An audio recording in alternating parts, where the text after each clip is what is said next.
So we're going to get started.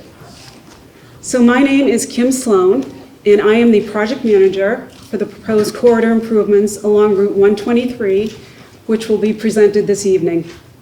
I work in the project management section of the Massachusetts Department of Transportation Highway Division headquarters in our Boston office. Once the hearing is complete, the attendance sheet will become part of the public record. The sign-in sheet is located in the front of the room. Handouts containing details regarding the proposed project are next to the sign-in sheet. Next, I would like to introduce members of the hearing panel. We have Diane Hayes and Nathan Mangelson with our District 5 Project Development Office in the front in the audience. Thank you. We also have Matthew Grew with our Legislative Liaison Office. Craig Sheehan with our Right-of-Way Community Compliance Section. Dan McCormick and Karen Leung with Beta, the city's design consultant. Our transcriptionist at the end of the table here is from Advanced Court Reporting, and he will be making a verbatim transcript of tonight's hearing for the public record as required by law.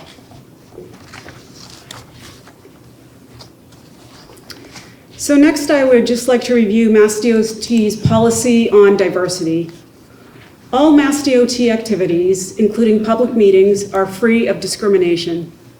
MassDOT complies with all federal and state civil rights requirements preventing discrimination based on sex, race, color, ancestry, national origin, limited English proficiency, religion, creed, gender, sexual orientation, gender identity, or expression, or veteran status.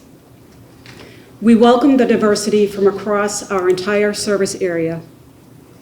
If you have any questions or concerns, please visit the website shown on the screen. I just want to point out that the notice of the hearing is included in the handout.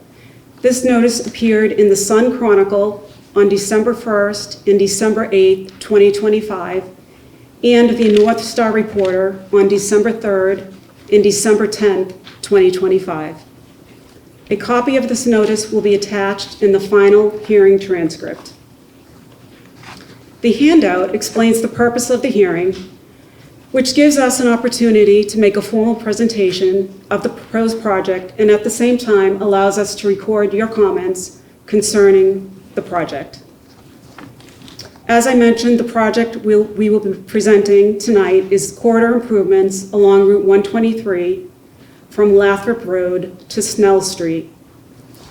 We are currently at the 25% design stage, which means that although we do not expect any major changes, the project design and necessary right-of-way will be refined in the next few years. The design is expected to be completed in the fall of 2028. Construction is expected to be completed in approximately 2 years' time. We estimate the project will cost $12 million. This funding comes from federal aid funding, with the Federal Highway Administration funding 80% of the total construction cost. MassDOT funds the remaining 20%. This project must be programmed in the statewide Transportation Improvement Program in the appropriate federal fiscal year in order for MassDOT to solicit bids for eventual construction. The total estimated cost of the project does not include any right-of-way acquisition costs. Next, I would like to ask Craig Sheehan to explain the right-of-way procedures. Thank you, Kim. So, when the Commonwealth of Massachusetts, acting through its Department of Transportation Highway Division, indicated it would accept this project for funding, the City of Attleboro accepted certain responsibilities, and one of those responsibilities is acquiring the necessary rights in private and public lands for the design, construction, and implementation of this project. My function is to review and recommend procedures that the City of Attleboro may use in acquiring these rights. Procedures used must comply with both federal and state regulations. Affected property owners' rights are protected under our Mass General laws, primarily Chapter 79, and because this project is receiving federal funds, property owners' rights are further defined under Title III of the Real Property Acts of 1970 as amended. Current design plans indicate that 9 permanent easements and 26 temporary easements may be required. Property owners impacted by this project will be contacted by your municipal officials, who will present the proposed impacts to each owner and discuss the methods with which they may acquire the needed rights for the project. Frequently, municipalities may appeal for donations to minimize the acquisition cost to their community. However, donations are not required, and property owners are entitled to an appraisal, review appraisal, and just compensation. Right-of-way documents will be provided to each owner to help them understand the acquisition process and how the project affects their particular property. After the hearing, if anybody has any specific questions about their property, I will be available to answer them. Back to you, Kim. Thank you, Craig. Next, I'd like to ask Dan McCormick, the city's design consultant, to describe the project in detail for you. I ask that you please keep in mind that the project we are presenting tonight is still in the design stage. Once Dan is complete, I will explain the hearing procedure and then open up the hearing to questions and comments, which we will take into consideration when completing the project's design. I ask that you please hold all of your questions until after the presentation. Dan?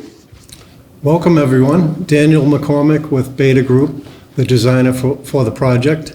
Thank you for all coming out tonight. Beta is glad to be a part of this team and for this exciting project and well-needed project. Our agenda today will first overview the project, its location, existing conditions, and where we are in the design process. We'll talk about the project purpose and public outreach and design project that has occurred to date, and look at some of the concept alternatives that were evaluated at earlier meetings.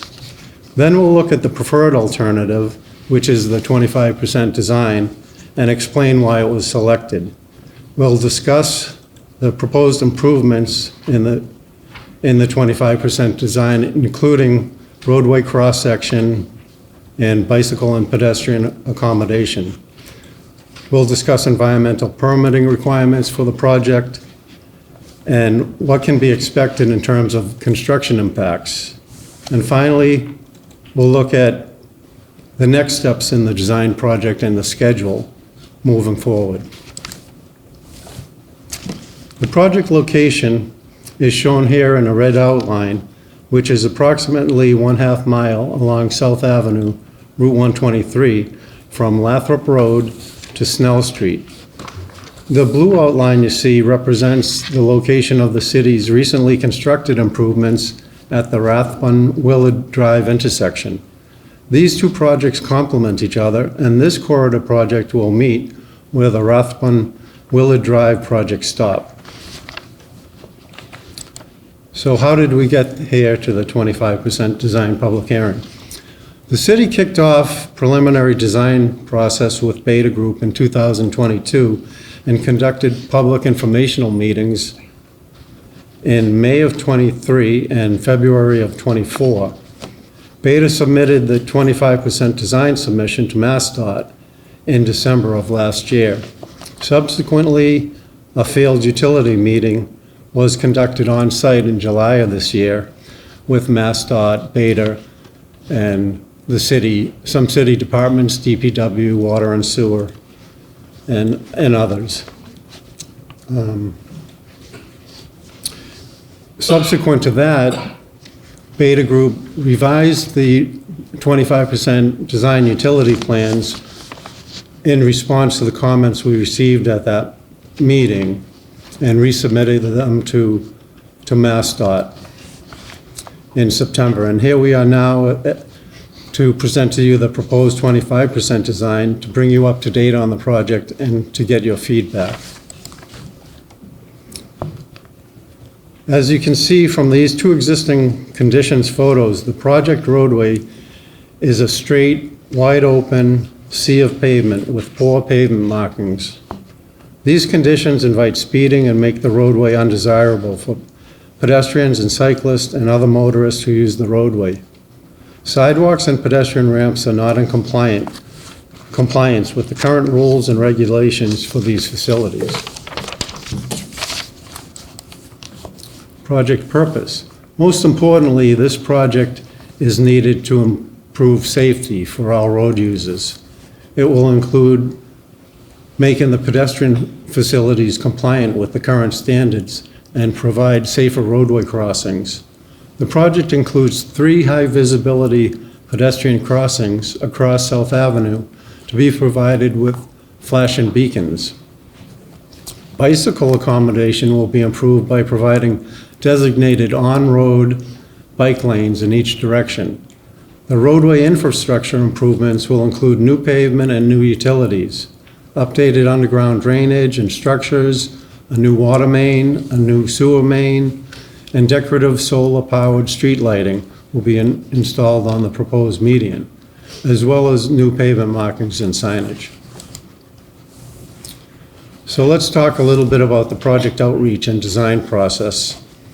As previously mentioned, the city conducted public informational meetings in 2023 and 2024, where the city and Beta Group presented various concept alternatives to the community for discussion. Beta also met separately with city departments such as DPW, the city water and sewer departments, police, and fire. The image here shows one of the earlier concept renderings evaluated and discussed, just as an example. Let's take a look at 3 of these alternatives discussed at those earlier public meetings to give you an idea of the design process. To orient you on the top part of the sketch, the I-95 interchange is to the left and County Square is to the right. The cross-section below is looking east towards Snell Street and in the direction of County Square. You can see this alternative included a wide median, a shared use path on the left side or north side of the corridor, and sidewalk on the south side. The next slide, alternate 2, shows an even wider median, on-road bike accommodation and sidewalks on both sides of the corridor, but no shared use path. And on this third slide, alternate 3, we looked at an alternative that has no proposed median at all, a wide shared use path with a wide planting strip as a buffer between the motor vehicles and pedestrians and cyclists, and a sidewalk on the south side. The preferred alternative. The preferred 25% alternative includes a 6-foot median with solar lighting, on-road buffered bike lanes, a wide sidewalks on each side. The solar street lighting will look more decorative, as you will see when we get to the next slide. The reason why the median was reduced to 6 feet was due to a fire code regulation that requires the proposed roadways to have a 20-foot minimum roadway width in each direction. This is needed for emergency vehicles, and this is one of the reasons why some of the earlier alternatives weren't selected. Additionally, the project intersections were analyzed to meet Attleboro fire truck turning needs. Here in the next slide, we see a nice rendering. On the left side, the rendering shows the proposed 25% design and how that would look. And to the right is a photo of the same location looking east, traveling towards Snell Street or in the direction of County Square. The next 2 slides show a plan view of the 25% design, and you may have seen them on the wall in roll plan view. The first two crossings shown high visibility crossings, and they're adjacent to Burt Street and another one adjacent to Patterson Street.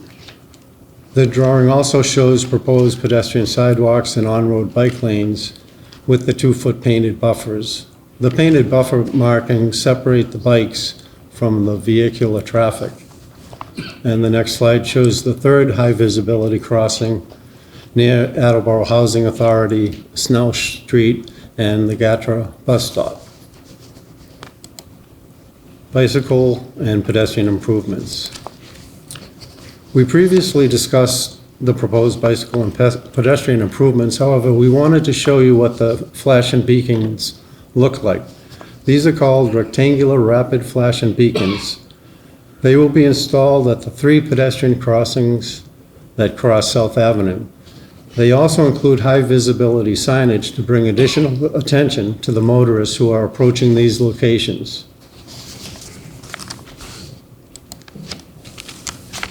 Environmental permitting.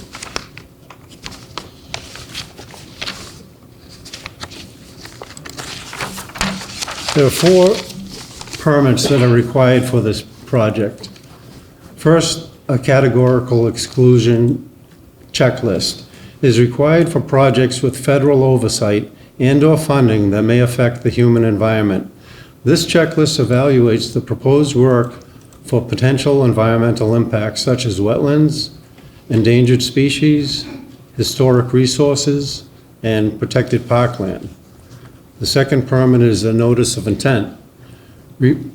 Replacement and relocation of drainage pipe outfall and head wall along Route 123 will require temporary alteration within a stream and wetland to pull the discharge away from the wetland and provide stone at the discharge point.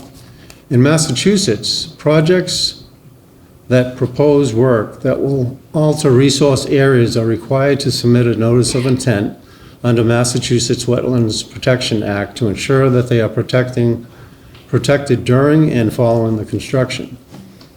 Thirdly, a general permit authorization or self-verification. Similar to the notice of intent, projects that propose work within waters of the U.S., which includes wetlands and streams, require authorization under Massachusetts general permit. Given the area of temporary alteration proposed, submission of a self-verification is anticipated. And finally, a 401 water quality certification. The stream being impacted by this project is a tributary to the 7 Miles River and Orr's Pond, which is a public water supply. Projects that propose wetland and waterway alteration within these watersheds, known as outstanding resource waters, require additional oversight to ensure water quality is preserved through the issuance of a water quality certification. Construction impacts. All the streets will remain open during the construction, except for very limited times when there may be construction work at the actual intersections of side streets where crossings will be made, or some full-depth reconstructions on the side streets may happen. And when this happens, then the residences will be given at least 48 hours notice of the work that's closing off their side street. Disruption will be minimized during the project, and the project will remain open throughout construction. During heavy periods, a lane in both directions will remain open. And also the Gatra bus stops will remain active throughout the project. So where do we go from here? First, MassDOT and Beta will respond to the comments from this meeting, and following that, we'll continue with the design process with 3 design submittals at a minimum at 75%, 100%, and PS&E, which is plan, specs, and estimate, the final submittal. The right-of-way process will continue throughout the design process. The Design is anticipated to be completed in 2028 with advertisement for a planned construction in 2029. Currently, we're looking at a start of construction in the spring of 2029. And question and answers. With that, I'll hand the presentation back to Kim. Thank you very much, Dan. So I just want to mention that before we open the hearing to questions and comments, I would like to explain the hearing procedure. First, as stated previously, the purpose of this hearing is to solicit your input regarding this project. As the plans are not yet complete, we may not be able to answer all of your questions or respond to all of your comments at this time. Next, we ask that anyone who wishes to have his or her comments entered into the official hearing transcript to please stand, identify yourself by your name and affiliation, whether you're an abutter, local official, or concerned citizen, and please spell your last name for the record. This is necessary in order for us to obtain a full verbatim transcript as required by law. And finally, it is normal procedure to ask elected officials to offer their comments first. So we have State Rep Hawkins who would like to make a comment.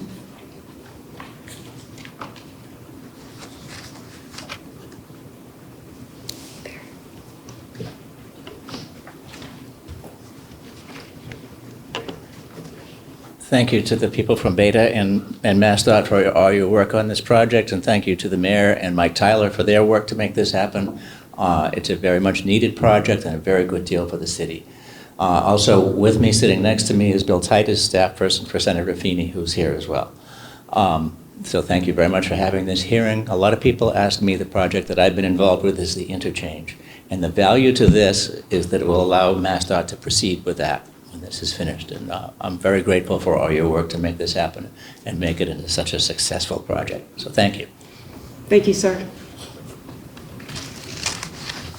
Are there any other officials who would like to speak at this time? Yes, Mayor.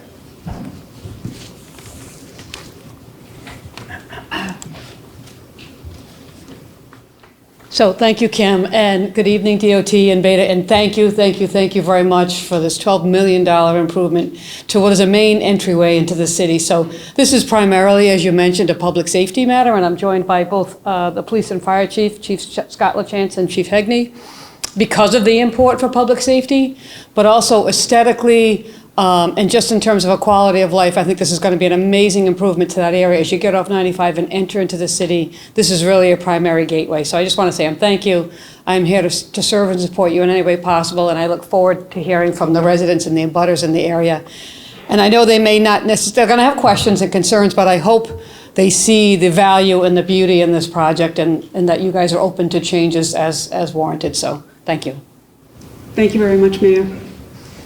Are there any other elected officials or local officials that would like to speak at this time? Yes, sir.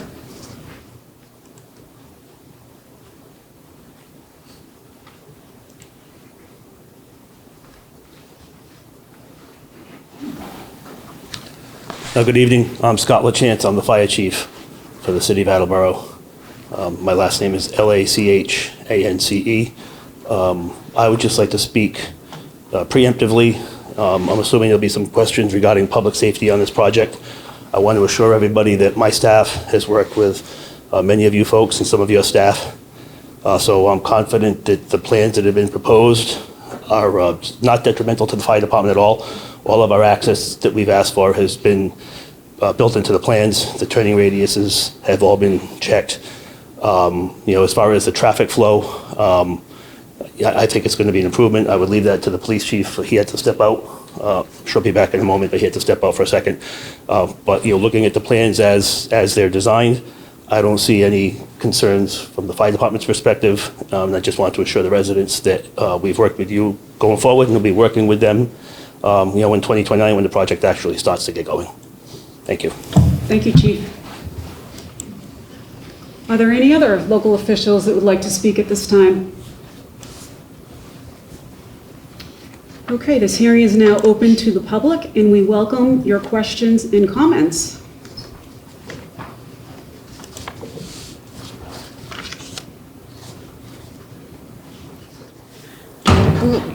Oops. My name is Juliet Texera, T-E-I-X-E-I-R-A.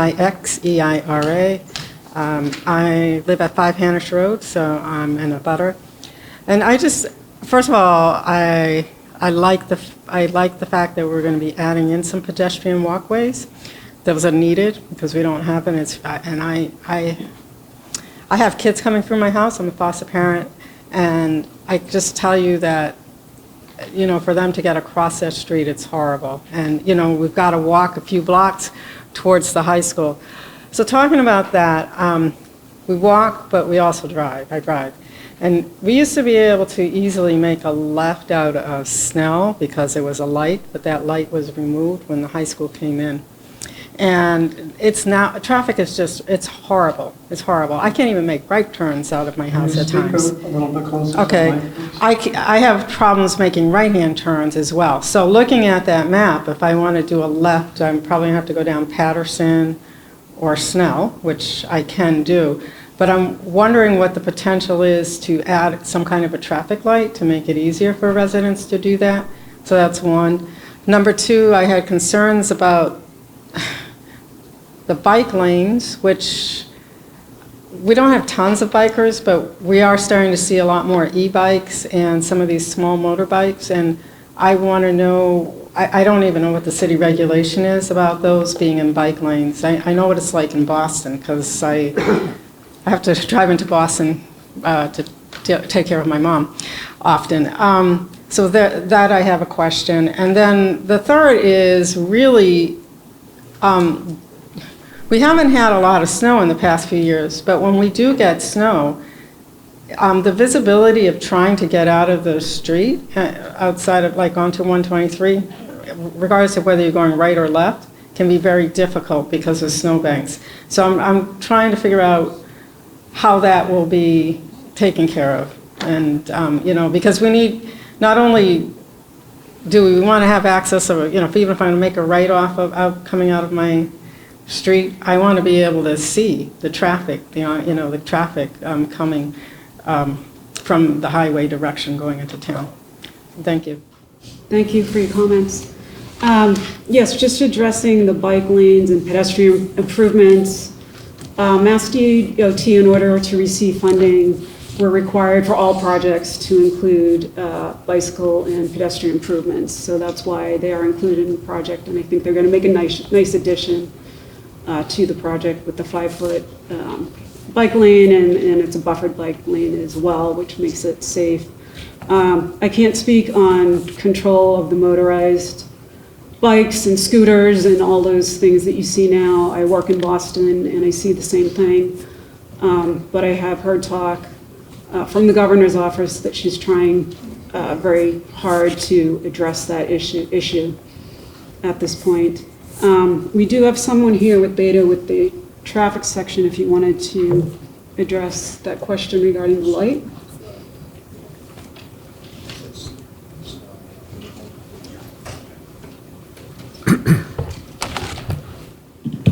Ken Ho with Beta Group. I'm a traffic engineer. So I'd just like to address the questions regarding an added traffic light. When we did the intersection of Raft and Willow, we looked at the traffic signal warrants. So there are guidelines where we have to follow, federal highway and state. And at the time we evaluated the intersection of Snail, especially the signal where we took down, and it did not meet the warrants. So therefore, there's a liability concern. So that was one of the reasons that we removed that traffic light. And so you can't just put a traffic light where, if it's just, one or two cars. So there are traffic volumes, requirements, the number of cars, and there are, 7 to 8 warrants, traffic signal warrants that we have to look into to, ensure that it meets the warrant. Because if a traffic light is not, installed properly, there's certainly a safety concern. In terms of safety, I do want to emphasize that the design right now creates almost like a one-way pattern, right? You're heading towards County Square. If you're crossing or if you are driving, you only have to look one direction. Because today, you got 52 foot of pavement, you have to look two directions. So with the median barrier, you're a pedestrian, from a safety standpoint, you're only looking at one direction, you cross, and then you got a median safety, and then when you want to cross the other direction, you only have to look at one direction. So that's a significant improvement from a safety standpoint. Same thing with if you're coming out the driveway, whether you're making left or right, so you have to only look at one direction so that improves safety, in terms of conflict point, and from a sightline as well. Thank you, Ken. Very well described. Does that answer your question, ma'am? As well as we can. And I know you talked about the snow. That's up to the city to plow the road, and I'm sure that they do the best that they can in keeping the roads clear. I agree with you, yes, but I think that you would probably experience that anywhere. Did you have any other questions? No. Okay, thank you. Does anyone else have any questions? Yes, sir. Hi there, good evening. My name is Kevin Dumas, former mayor of the city of Attleboro, and thank you for providing this opportunity for us to be able to give some feedback on our thoughts on these things. I actually introduced this idea, and I'm glad to see that this section of the roadway is finally being considered underneath the mayor's guidance and leadership, and also through Superintendent Tyler. I'd like to be able to... Just don't mind spelling your last name for the record. Sure, Sorry to D-U-M-A-S. Thank you. So out of the preferred options that you showed us on the screen tonight, I'd like to be able to give some constructive criticism based upon this section of roadway. It's always important to kind of go back in time to understand in context for this width of this roadway.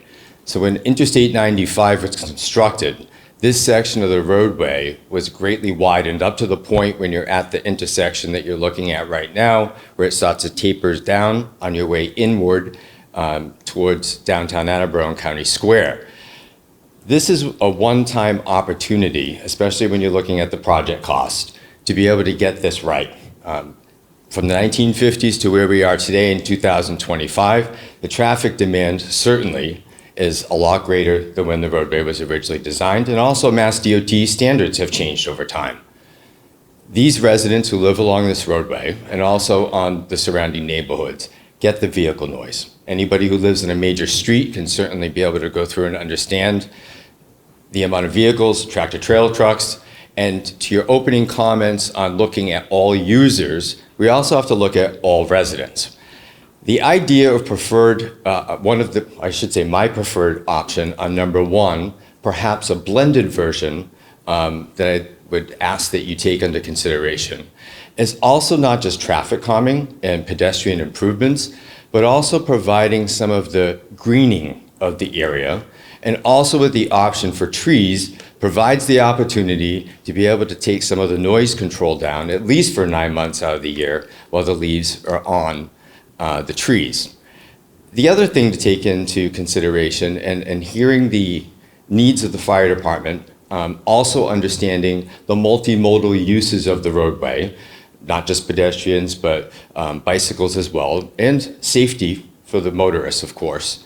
We want to provide an opportunity to be able to look at how can you maximize the benefit of this major improvement of the section of the roadway while making sure that you can take care of the public safety needs as well. From my understanding, when you have a shared use path, you don't necessarily have to have the bike lanes on the road. Is that correct? Correct. That is correct. So one of the alternatives to have more of the greening space of the center median would be to eliminate the bike lanes on the street.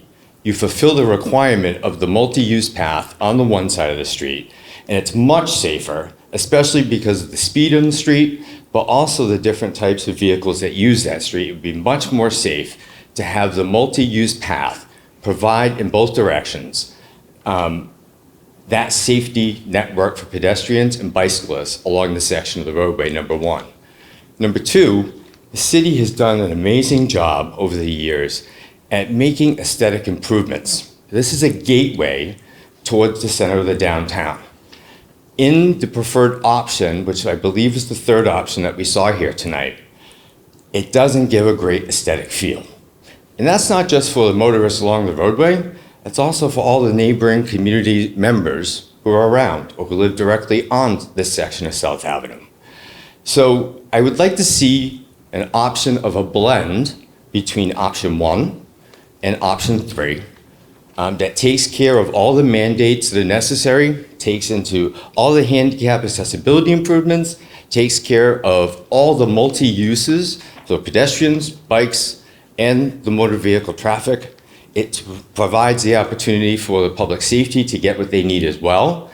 And if it was short a little bit, one of the options that you could do at the center median, you could have a mountable curb. So you can still have a section of landscaped grass area, trees down the center with the lights that you propose. But you could also have a mountable curb. So if for some reason there wasn't space to get by, the actual vehicle can be able to mount that piece instead of an actual vertical slice of granite curbing for the median in the middle. Just a thought for consideration, but I think in that way, it provides a better opportunity for the greening of the area. Not only does traffic calming, but really gives that aesthetic feel. We've worked so hard in the pride of Attleboro. You have the $6 million investment, get a chance to make it right. And so those are my comments for tonight. Thank you so much. Thank you, sir, for your comments. Just addressing the median, I think we were going to go back potentially and possibly look into some kind of greenery. I know we had a few discussions about that, Dan, but nothing has been decided upon at this point. Yeah, I think when you're talking about the surface treatments at 25%, there's some room for adjustment and coordination, and we can work with the city and MassDOT on. We also have a landscape section. With the we can work with landscape section. DOT. Beta Group has a great landscape architecture section. We did meet with the city quite a bit and DPW, and there's a lot of concern that you need to be sensitive to maintenance and long-term. A lot of these projects that you see come out with a lot of landscaping, they're good for 1 year, and then you look at them the next year, and they're not taken care of, and especially in the median. We have a brick median right now. You may be able to come up with some drought-resistant or salt-resistant, drought-tolerant grasses and plants in areas that we have 4-foot brick buffers on either side of the roadway adjacent to the sidewalks, between the curbing and the sidewalk. That would also answer one of the questions earlier about the snow plowing, that there's available space in those Right. buffer areas and on the median. Right. So, but the landscaping and surface treatments is definitely something we could look at moving forward. When you get into the cross-section of the roadway, it's a little more difficult. We went through numerous meetings trying to figure out, can we fit a shared use path? And then we're dealing with fire code regulations and turning movements, and we want that median too. And the city wants the median, they want the street lighting. And right now, we're at 6 feet for the median, which is a minimum width for a median to consider it a refuge area when people are crossing. And it's very important for pedestrians in crossing, like Kian pointed out. So, yeah, in some, there was a lot of things you brought up, and I think in many of them, there's room for discussion, and some others, there's not quite so much room, but you'd have to, maybe we could meet with you separately and explain some of the details that went into the selection process and the design process. Respectfully, could I ask that you go back to the preferred, what you're calling option 3 for a moment, please, for the public to see? Sure. Maybe you could try the rendering? One more back, right here. One forward, please. Right now, that's what you would have as the preferred alternative. And that's proposed at 6 feet for the safe crossing at the pedestrian buttons, correct? Yes, correct. So that's not painted, that's brick? Or is it a stamped concrete? So is that proposed, is that just stamped asphalt painted red, or is that brick in the middle? You have the granite curbing on both sides. What is the red in the middle? Is it brick or is it painted? Yeah, that's brick. Okay. It just was one of the concerns, of course, for the Department of Public Works Highway Division. And this ties into why the preferred option one that I'd like to speak to. The city has a wonderful adopt-a-spot program, which is very well utilized. And there's no reason that as part of the project, and of course salt-resistant plants and thinking things that can really take a robust winter when we do get those, and especially if you have several feet of snow on it. But what I would like to suggest is that through the city's Adopt-a-Spot program, where it's not a responsibility of the city of Attleboro through its Department of Public Works, you can design something aesthetically pleasing with the trees and with proper landscape areas throughout this whole thing to have it mulch. You can, as part of the project, have this design to be able to have this irrigated. So therefore, this will survive through the seasons. And then through the city's Adopt-a-Spot program, this wouldn't be something that DPW would have to maintain. It would be maintained for the company who ended up adopting this and providing that service to the city. That version versus the first one that you showed us with a greener image certainly is very different from option one to option three. So I'd like to provide that as an alternative for consideration. And if you include that as part of the project and the state knows that you have that policy and that the Adopt-a-Spot will be maintained, that's something that I know that they would take that under consideration. So thank you. Thank you. Yeah, we can certainly, as Dan mentioned, we can certainly discuss that in future meetings, for sure. You, sir? How you doing? Tom Smith, 7 Fuller Road. I'm butter to the project, I guess. I guess with the depiction that you see here, I don't see any parked cars. Will there be any parking allowed on 123? No, the parking will be removed from 123 in this, within the project limits. Okay. And being in the city about 35 years and understanding the traffic patterns there, some people miss Lathrop Drive coming off at 95, and most of the time it's usually a Class 2 or Class 1 truck. So that truck will not be able to make a U-turn at any of those cuts, if I see it the right way. Okay. The other thing, I'm just a suggestion, you're about 1,000 feet short of where you need to focus, because I seen the whole project here was based on safety. Safety at Lathrop and 123, near the Shell station. People come off of 123 and cut into the gas station. You need to put something there, a median strip, whatever the case may be, because that's where most of the accidents, and I'm sure Chief Hagney will be able to pull it out. Anywhere along that road, that's probably your number one place. So I would respectfully ask that you expand the project to do and cut acrosses to the gas station and everything else on 123. That's it. Thank you. Thank you, sir.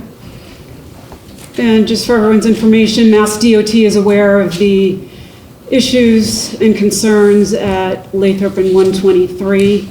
We're not able to expand the project limits for this particular project at this time. They are set. The funding is set for the project limits as they are now. We're just simply not able to expand the limits at this time. Yes, sir. Good evening, Ty Waterman, City Council, also Chair of Traffic and Transportation within City Council. Is that the only alternative we have for a bike lane? Are there other alternatives that might be, in my opinion, safer? Because you're driving along and you're dependent upon the car that's coming up behind you. If that car, for some reason, gets off that road, you're dead. Is there a way to build some sort of a small wall so that the bikes can be enclosed? This buffered bike lane is considered a very safe design per Mass DOT. We use it on many projects. Well, what do you mean when you say the word buffered? Buffered, there's a 2-foot buffer. I don't know if it's shown on one of the plan sheets. We'll bring it up. Rendering? Oh, there we go. Do you see that? So Karen's highlighting yeah. the, Well, you don't see my hand, but you see the white hatched area or the white diagonal area next to the car, to the right of the car. That's the buffered bike lane. so you have the bike lane, then you have a 2-foot buffer next to it. All right, it's hard to tell from, It is, it's very difficult to tell from the rendering. okay, and what is that buffer made out of? That's It's just painted, It's just painted. if that's correct. Okay, thank you. Thank you. Yes, ma'am. Hi, Erin Reed, Reed, R-E-E-D. So I worked for MassDOT Safe Routes to School program for 6 years. Actually worked with Mayor Dumas on their Safe Routes to School project back in the day. And I currently work at an engineering planning firm, so you know my background.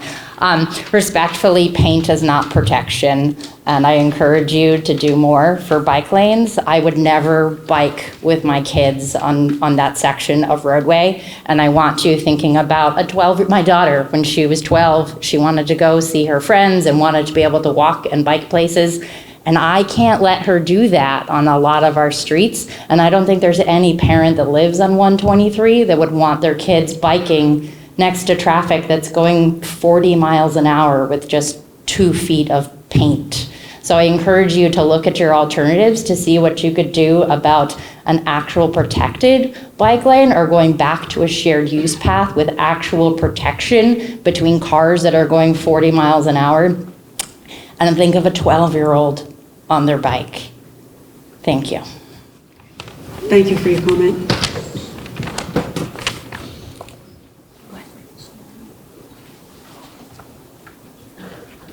George Souza, S-O-U-S-A. I live on Patterson Street.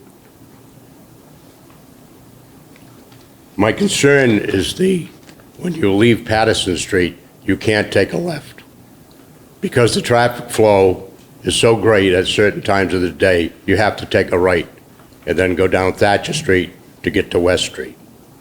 My concern is when they took the light out of Snell Street and moved it up to the high school, which is all well and good, but by moving that light, it gave us old-timers our escape route.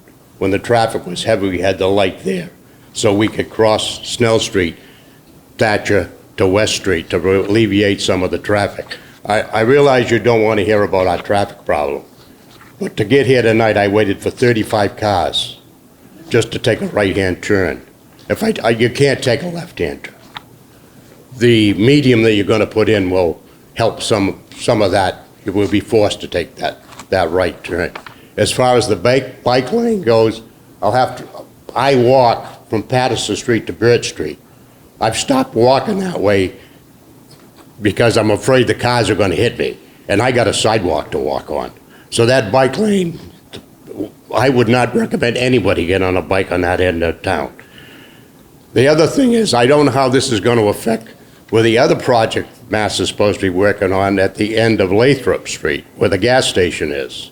Because if you see that gas station there, people are packed up there waiting to make a left-hand turn onto West Street. Well, it's Lathrop Drive. I call it West Street. Lathrop Drive. So you have more of this thing is all well and good as far as beautification goes, but it doesn't solve some of the traffic problems we're having. The flow of traffic. We just got too much traffic for a small piece of property. Now, as far as how much you want to make that medium island, it's fine. You know, you can do anything you want with it. But that walking on that side of the street is very hazardous. Thank you. And one other thing, if you're going to do all this, when you get down where the housing project is, if you got Gatra there, why don't you give them a bike or give them a house like they have on the opposite side of the street? I see them old people sitting out there, standing out there in mud puddles, waiting for the bus to pick them up. Thank you for your time. Thank you, sir. Next. Yes, ma'am. Hi, I am, can I do that? I'm short. Hi, I'm Karina Bonifant, Bonenfant. I would say I'm a butter. I live on the corner of Burt and O'Donnell, so it's on the opposite side. I do want to talk about the bike path and the walking path. As somebody who, when my kids were very small, I used to ride the bike. I used to ride a bike, and I had a buggy behind my bike. And everybody who is worried about riding their bike in that bike lane, at that time, I would have been so grateful to have it. Because I know it's just a 2-foot buffer of paint, but that means that's huge. If you put a wall there, it would have made it very difficult for me. And walking up and down, I don't have a problem. I used to run, and I still walk on the sidewalks. So using the sidewalks when my kids were smaller, and using the sidewalks like the streets to ride my bikes to keep them parked when my kids were smaller, this would have been so beneficial to me to have that right of way. I used to be a huge biker. I used to be a huge runner, and crossing the street would definitely be easier for me. And I understand the whole thing about Snell, because I go down to the bottom of Snell a lot of times to take a left. And the light not being there never really caused me an issue, because now we still have that light down there. So when the light goes to the school, it stops the traffic, so you can take your left. So to me, I don't see the problems that everybody else is seeing. I like this. I don't like bikers and walkers walking on one side of the street going opposite ways like a bike path.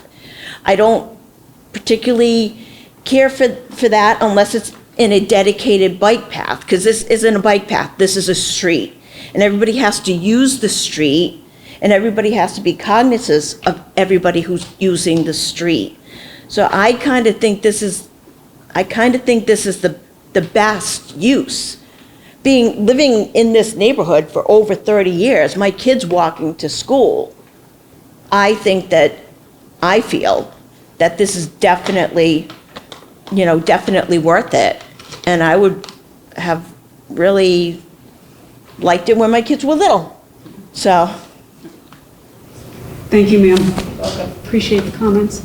Next. Hello, my name is Emma Ye, it's spelled Y-E-H. I'm a city resident.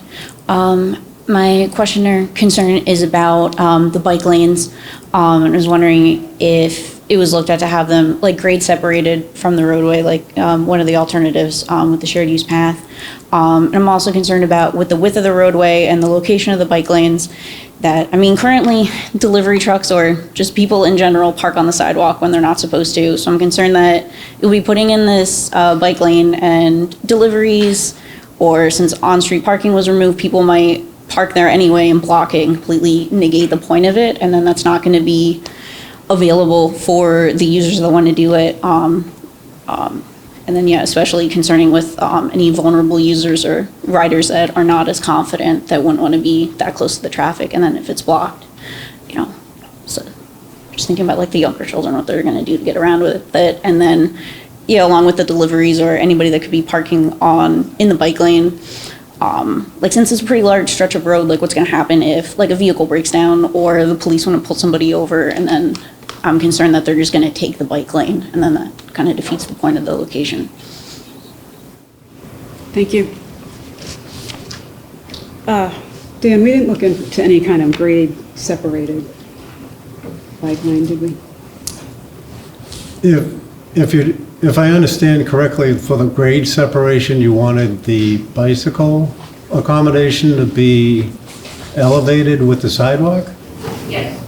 Right. And then But as I explained earlier, the fire department brought to our attention the fire code that requires a 20-foot minimum roadway width in each direction for their, just for some of the other reasons you talked about. If there's a breakdown, you need enough space for an emergency vehicle to get by. I believe they can, correct me if I'm wrong, but I think it's 8.5 feet wide for their largest vehicle. So then that's why they wanted 20 feet, so you would still have space for emergency vehicle to get by, say if a garbage truck was blocking the lane or a breakdown.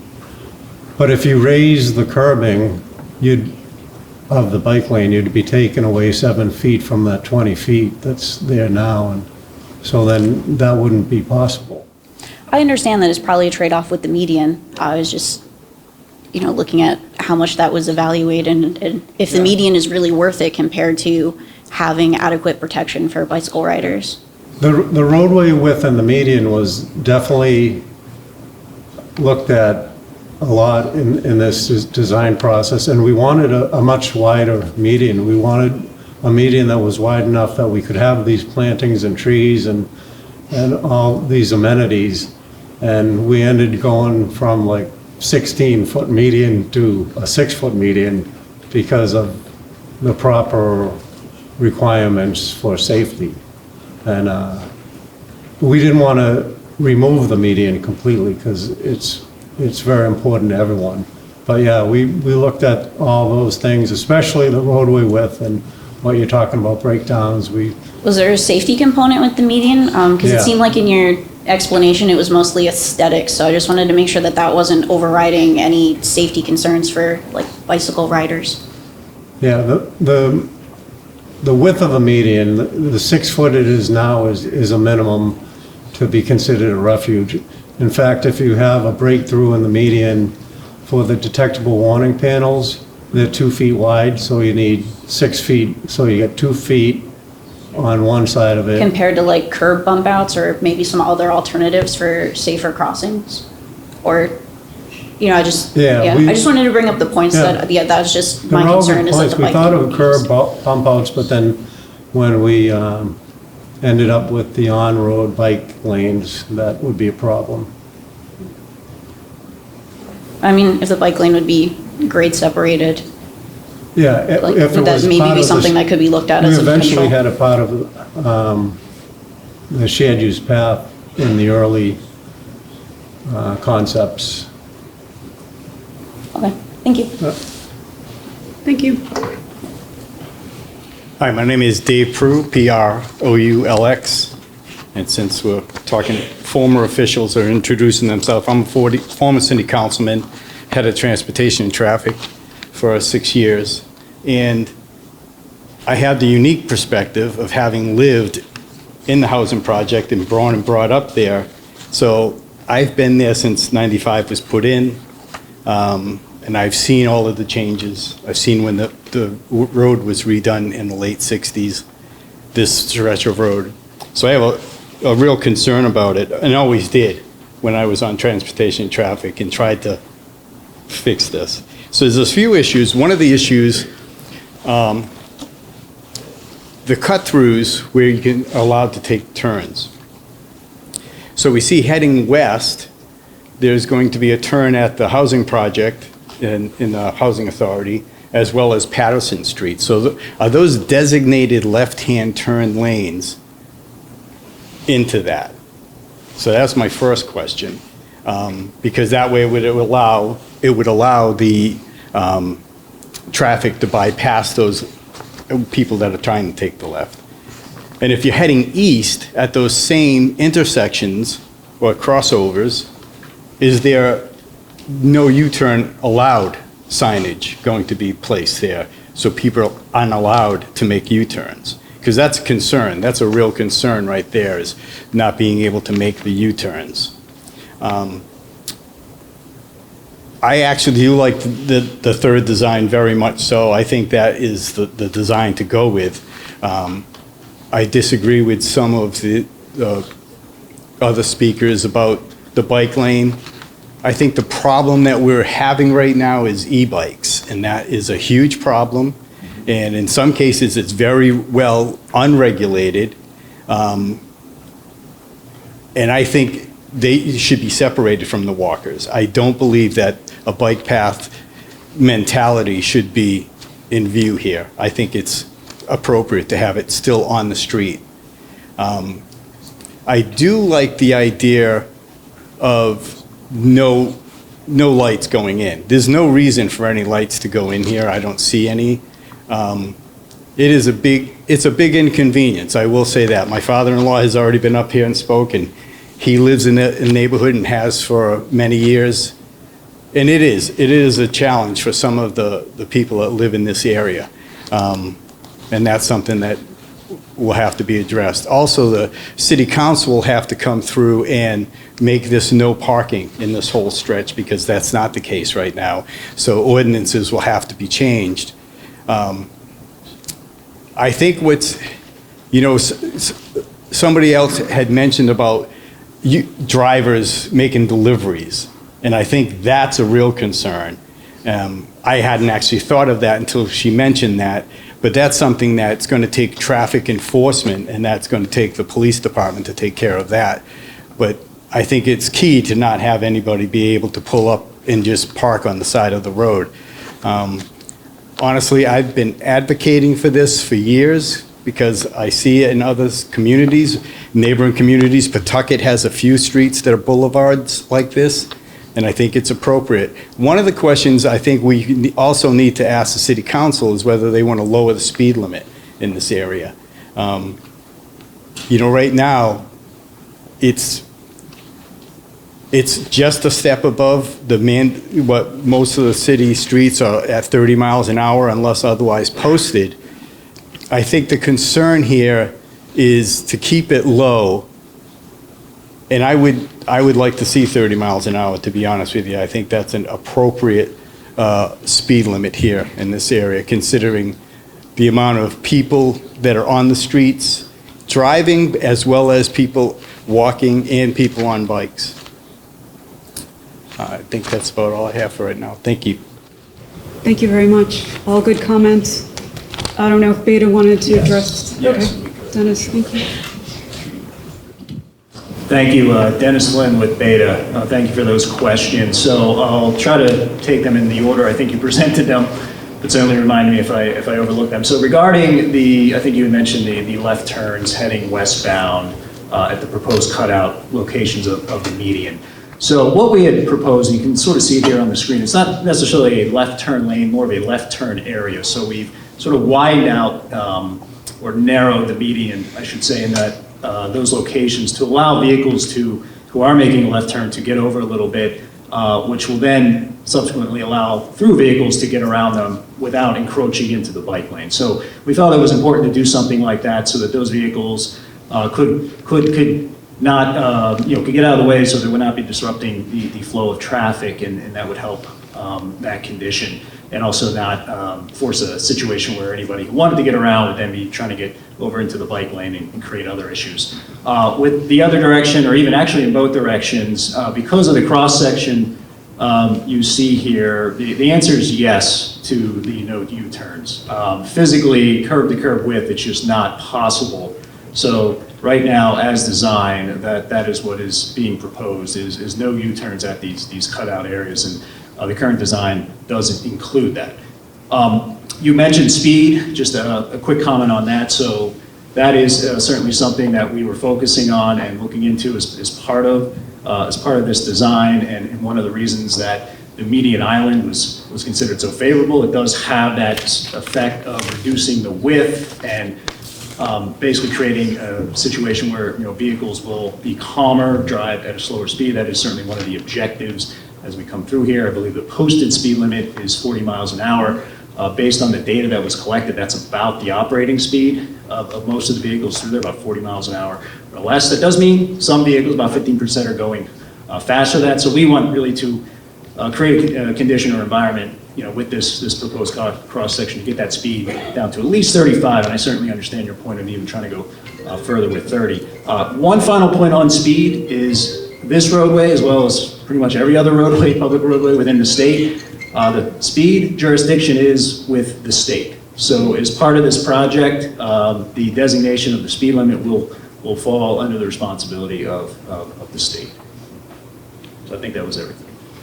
Thank you, Dennis. Yes, ma'am. Hi, my name is Stephanie Hoban, Hoban, and I'm an abutter to the project. I live up on O'Donnell Drive. I just have a couple of questions. So if there's no room for U-turns, I guess my question is, where are the people from, say, Davis Circle? How are they going to get onto the, is it westbound? Because they don't cut up through to the neighborhood. And also, have you looked at the level of service where you're forcing kind of the whole neighborhood to come out at either Patterson or Hanish? I know, obviously, you didn't think that the intersections at Snell Street didn't warrant a light, but if you're now forcing everyone to turn left out of either Patterson or Hanish, that's going to be different traffic counts, I guess. Because I know, for me, I come down Burt Street to get out of my neighborhood. So now, obviously, 95% of the time I leave my house, I go left. I get on the highway. And then, turning left is not fun now. I can't even imagine, at times when you're going to be forcing the whole neighborhood out through one road. So that's what I got. Thank you. Did anyone from Beta want to discuss that? Sure. Dennis Flynn again with Beta, should have just stayed up here. So, yes, regarding the question, I think you were asking about level of service, and now that vehicles will not be able to just come directly out onto the street and make a left, and certainly that is actually one of the objectives, one of the goals of this project is to minimize these access points and these conflict points, and to essentially create a situation where people are making them from a similar or same location. So in terms of the expected impacts associated with that, this is really exclusively a residential area. The amount of traffic that would be exiting these roadways, we did do traffic counts at Snell Street. We saw a very, very low amount of volume exiting Snell Street, onto 123, regardless of the turning maneuver. So displacing some of these other vehicles and rerouting them, or them having to reroute towards Snell Street, the increase in traffic we would expect to be very minimal, almost negligible, based on simply the fact that this is a residential area that just simply doesn't generate a lot of traffic. So yes, it'll be an additional impact, but it would not rise to a level that we would consider significant or critical, or even pushing us over back into considering signalizing into these locations. So yes, it was considered, it was looked at. However, in terms of the operations and the safety, we didn't find there to be any concern. Thank you. Yeah.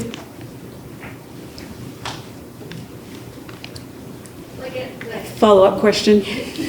Yeah, my follow-up is still the residents of Davis Circle, where it is a dead end.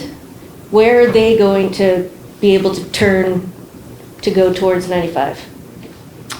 Oh, understood. Yeah, so what we have seen is there's a couple options. If you come out Davis Circle, obviously, as you're seeing here on the screen, you cannot make a left turn as you can today, so you would have to make a right. You could then go down Patterson and come back around Snell, or you can continue down 123. You can make a left onto Thatcher and come back that way. These are some of the things that we had seen, just based on, our evaluation. Thank you. Yes, ma'am. Coast to Coast, last name is Decoste. I'm also in a butter. I live off of Patterson on one of the cross streets on Cody.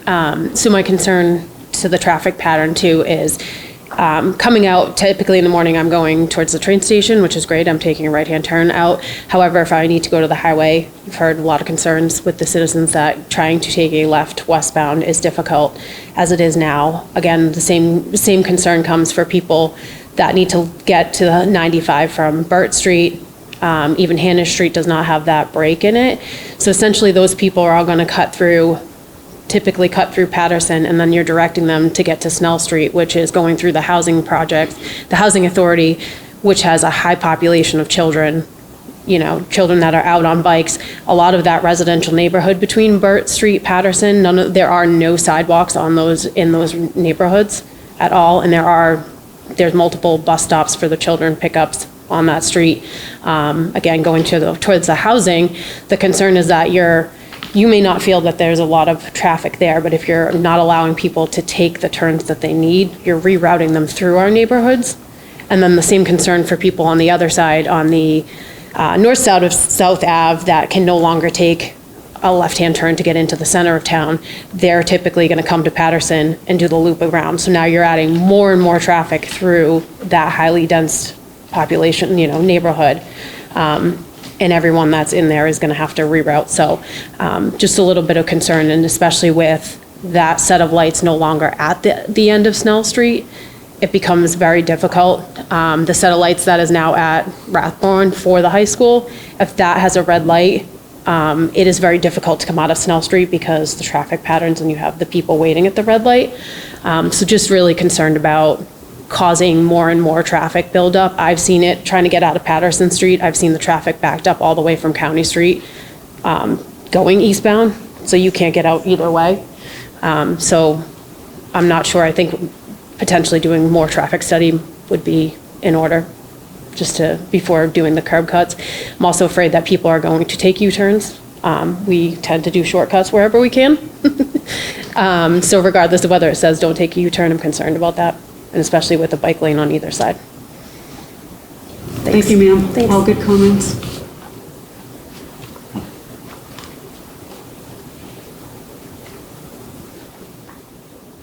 Hi, thank you. Heather McKeel, McKiel. I'm a resident on Patterson Street. And a couple things that I was thinking about while I listened to your presentation was about the communication. And I'm curious about how you're going to be communicating when the construction is going on to the residents. I happen to only hear about this hearing through a Facebook post about a car accident that was on the westbound side of 95 on South Street, and that was just from going through social media. So I do would like to know how you are going to address that, where I didn't even know about this meeting, and I'm a resident, and it was only because I was scrolling on social media on something that was more socially, not something that was inclined about the highway patrol. Another thing is, currently right now we do have construction going on, and leaving Patterson Street has been very difficult for me. I leave and enter that intersection at least 2 to 3 times a day, just from my lifestyle. And currently right now with the construction that's going on, I have had numerous times where there is police detail that is not even assisting in allowing me to enter onto 123 going west or eastbound. So I do advise you to maybe think about how and what's going to happen with that type of construction, and how our police are going to be able to help us and support us in being safe and entering that traffic flow. The other thing that I thought about is to back up the statements about Lathrop and there being no signals there. We're going to have a change in traffic flow. To me, it's going to be a major traffic flow difference. And to back up the other statements about rerouting things throughout the neighborhood of Patterson Street, I used to actually use Snell Street. I've been in the neighborhood for over 20 years. And I used to use Snell Street and use the lights to safely go into traffic because of how busy it is between the hours of 6:45 till about, I'd say about 8:30, it is nonstop traffic there, coming from the highway and then coming from the center. So right through where these medians are being placed, it's a very high traffic flow. And then again, between the hours about 2 o'clock till about 4:30, 5 o'clock, it's just major rush hour there. So please be advised that even when you're looking at traffic load, please emphasize the part of when this high traffic time is going and how, just as safety. Trying to enter and exit out of those streets. And so now you're going to be rerouting, and so that it's not even going to be just part of the neighborhood, which I just counted is about 70 residents, and that doesn't even include the businesses that are there in the neighborhood. There are also external how do I say it, primary residents that actually have businesses. So there's not just the residents in the neighborhood, they run businesses out of their homes, particularly childcare and things like that. It's a very high population of children and families. I do want to reiterate about the new traffic flow impacting the school buses, school bus stops.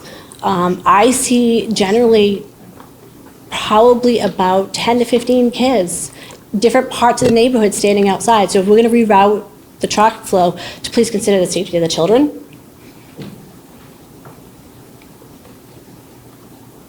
And the other thing I would like to speak about is the median.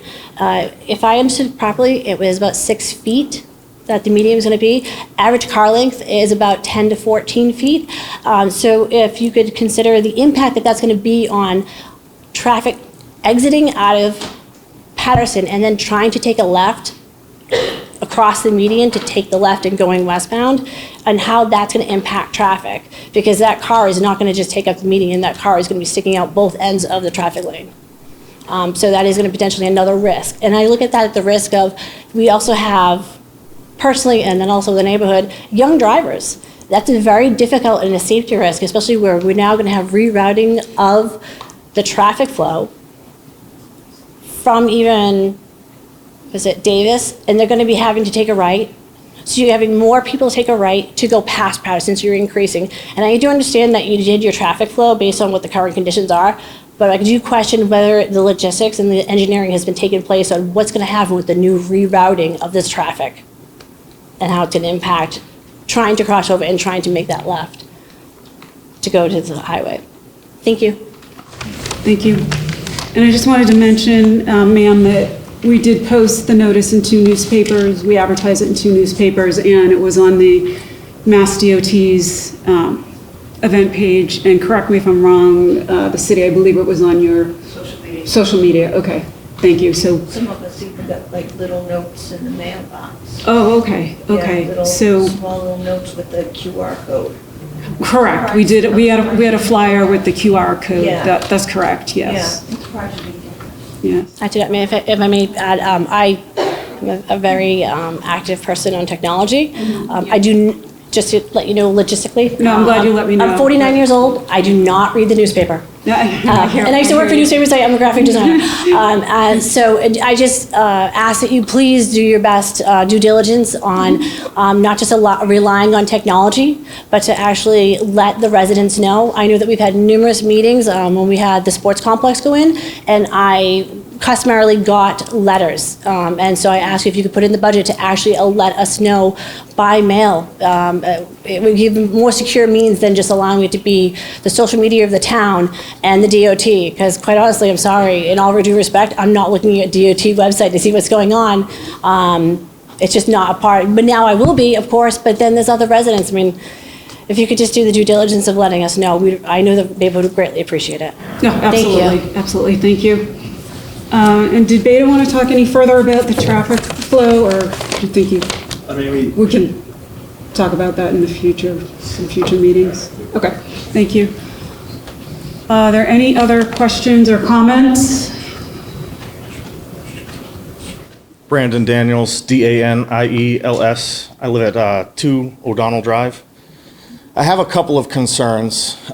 Namely, I own a quite large trailer, and getting out of the neighborhood is a little bit concerning with the median in place. I suppose I could go down Snell, although I'm sure everybody in the neighborhood knows that Snell is the probably worst street to go down because of the grading and such. The condition of the road is just awful over there. But further, my bigger concern is that when the proposed project for Lathrop happens, that's not part of this project, but there had been mention about making that a no left turn off of the highway, because that's where most of the accidents happen. That's now going to force everybody down 123 instead of being able to turn left. So that's going to increase our traffic. And then we're also limiting where we can get out. And I know that we did traffic studies about there's not enough people for a light, but I would encourage you to come down during rush hour and try and turn out of our neighborhood. It's atrocious. So those would be my major concerns with not just this project, but looking forward to the next projects. Thank you, sir. And yeah, I just want to reiterate that looking forward to the next project, the next phase. As I said before, we are aware of the issues at Lathrop and 123, and we will certainly do traffic studies and so forth. We don't even have any alternatives at this point that we're looking at. We will be looking at some alternatives in the near future, so we will certainly take your comments into consideration. Thank you. Yep, we have someone else. I'm Lois DeCoste, D-E-C-O-S-T-E. I live within the community of Sugar Creek at 101 South Ave. My concern is that there are 51 residents in there, and we do not have access coming off the highway or from that direction to take a left into our own complex. So, which will force us to go Latham, to Thatcher, to back. And if eventually we cannot take that left-hand turn, so I don't know how I'm going to get home without taking a U-turn, or going to Snell and taking a left, fighting traffic coming this way without a traffic light. I know our residents are already in complaint that the absence of that traffic light at Snell when they come out the back way, which I think you would encourage us to do if we're trying to get to the town, out of the complex and get to Snell and then take a left. As everybody mentioned, that's a very difficult direction to enter traffic, whichever way you want to go. So that would concern me a little bit. All right. Thank you, ma'am. And do we have any other questions or comments? Good evening. My name's Dan Brogan, B-R-O-G-A-N. I'm a public transit specialist with Serpent, and just really excited to be here and really appreciate hearing all the public comments as well. It's a really helpful conversation. So something I'm noticing for the bike lanes, one of the concerns I have is the additional points of conflict that will be created, kind of feeding into Interstate 95 there, going past Lathrop, especially where that part of the interchange is 50 miles an hour on that section of 123. So just thinking about that as a safety concern, especially as we're leading into the housing authority, where few folks have already mentioned a lot of kids there, families, people with disabilities, older adults.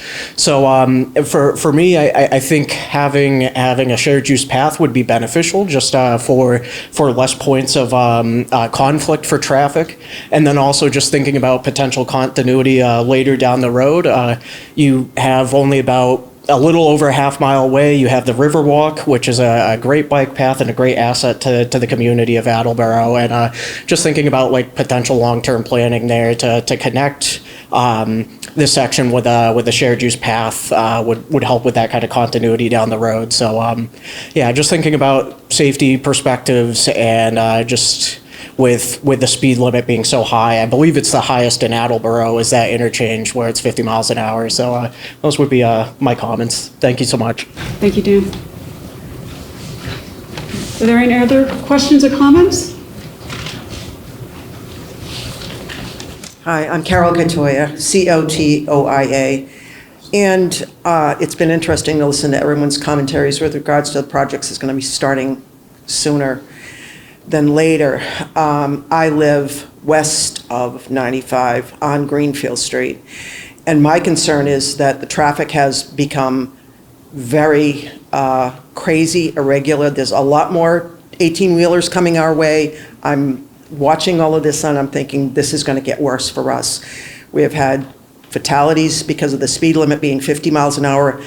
And also just coming off 95, going south, that exit ramp and the 2 lanes turn into 1 lane at Greenfield Street. And there's horns and accidents happening there all the time. And I'm really concerned about the traffic study. As you're doing everything going one way, what are you looking at on the other side?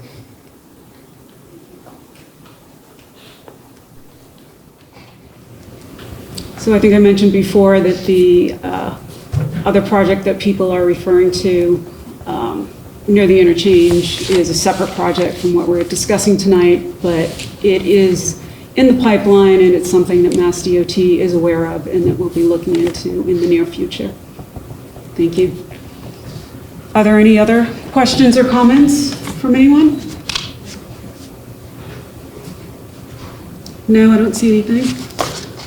So I just want to mention a couple other things. I'd like to remind everybody that the last sheet of your handout is a mail-in sheet. If you have any further questions or comments which you'd like to submit, please email MassDOT at massdot.state.ma.us. And you can use that sheet for that purpose. Or you could leave the sheet with me here tonight if you want. Or you can mail it to the department within 10 days, and it will become part of the official record. Before I close the hearing, I'd like to say that we'll be here longer. If anyone is interested in looking at the plans any further, we have them over here on the table, and we'll try to respond to your questions that affect you personally. There were some great comments that we will certainly consider moving forward with this project. Also want to thank everyone very much for attending, coming out tonight, and I want to thank the city for providing us with this facility. So I declare this hearing is closed.